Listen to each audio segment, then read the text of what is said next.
Hello there, I'm Iris, and welcome to Powered by Voice.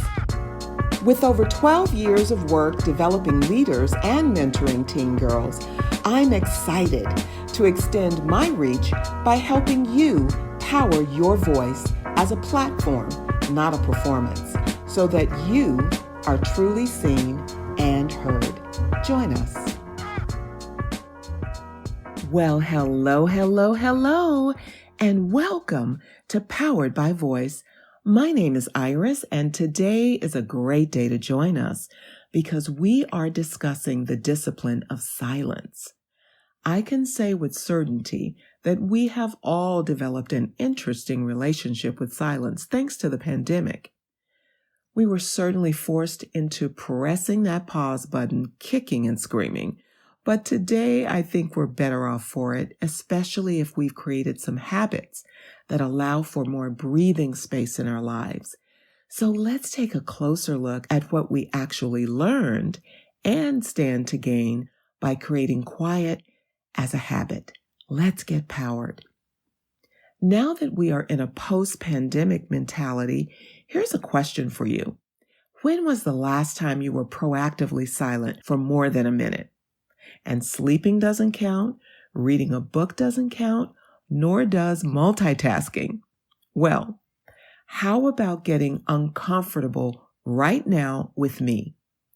Let's take a 15-second silent retreat to demonstrate how it can yield more power than words. Are you ready?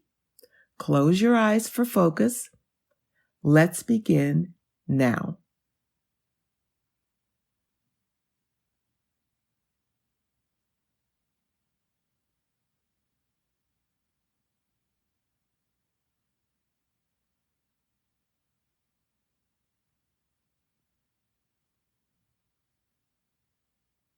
Okay, time's up. How did that feel? For some of you, I'm sure it was difficult for your mind to settle down. For others, it felt like a lifetime, and for some, it may have felt like an annoyance to slow down because your autopilot is always on go, go, go. I know it's not easy.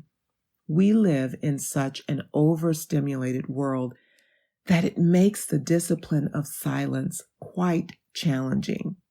And on top of that, we've actually been taught that it is uncomfortable. Think about it. Have you ever been on a date and you run out of things to say? What's the first thought that comes to mind? This is so uncomfortable. Am I right? Well, I always say, you know you've arrived when you are able to sit with someone in silence and you feel no need to create words that aren't necessary. You're as comfortable as being in your favorite pair of slippers or snuggled up in your cozy blanket. It's the best. And consider this quote. In the words of author Oliver Herford, a man is known by the silence he keeps. Simple, yet poignant. Silence is a trusted companion that helps us reflect, gives us wisdom, and keeps us humble. It builds character in us, and it calls us to practice vulnerability. In recent years, it has actually become a bit of a trend, such as the popular 2020 wellness practice of eating breakfast in complete silence. Have you tried this? The idea here is to give yourself a boost at the start of your day by creating presence. Focusing only on your food as a mindfulness exercise is the way it goes. I read an article that said some of the benefits include slowing your heart rate down and decreasing your cortisol levels, i.e., decreasing stress. We could all use a stress break. Who's with me? Okay, here's another one. Are you familiar with silent walking holidays? That was new to me. Or the silent retreat, which I've heard described as a spa for the mind. I rather like the sound of that. I actually attended a silent retreat locally a few years ago. It was an afternoon event where we spent the first portion of the morning talking about the power of silence. Then we were instructed to go and spread out anywhere on the beautiful grounds at this retreat center. We were to find a quiet spot, sit in silence for 1 hour. We were given journals and asked to write any thoughts that came to mind. It was a gorgeous day, sun on my face, grass tickling my ankles, and not a care in the world. I didn't feel guilty. I let everything go because it's impossible to enjoy silence if you are burdened with anything. In fact, that's part of the exercise, unburdening yourself with anything that is a care or concern for the gift of basking in utter quiet. Try practicing this technique. Okay, right about now, you may be asking, but how is this relevant to voice? Here are 3 ideas. Number 1, lose your voice to gain perspective. Last weekend, I went to see the movie CODA, which I learned stands for Child of Deaf Adult. The movie is about a close-knit family that includes a deaf mother, father, son, and a hearing daughter. As an audience, we had the experience of silence as they signed, and I noticed how much more attentive I was because of the quiet it created. It helped me realize how noisy most movies are. And the director demonstrated the magnitude of voice through perspective. There is one scene where their hearing daughter is performing in a singing recital. She starts to sing in a duet with her classmate. You're All I Need to Get By, the Marvin Gaye version. And the camera goes to a wide angle of the audience where we see her family seated, and the sound fades until it goes completely silent. The camera pans back to the stage where we watch them sing with no sound, just their mouths moving, and her parents and brother rely on those around them and the reactions of those around them to experience the song. It was amazing.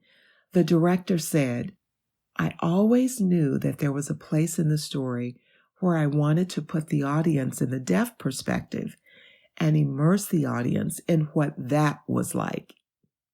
We got a refreshing and vibrant and unusual experience, all created by the beauty of silence. Number 2, we choose as a cleansing. I'm currently taking a class where the facilitator has a very distinct and purposeful way of using silence, where we are choosing it as a cleansing.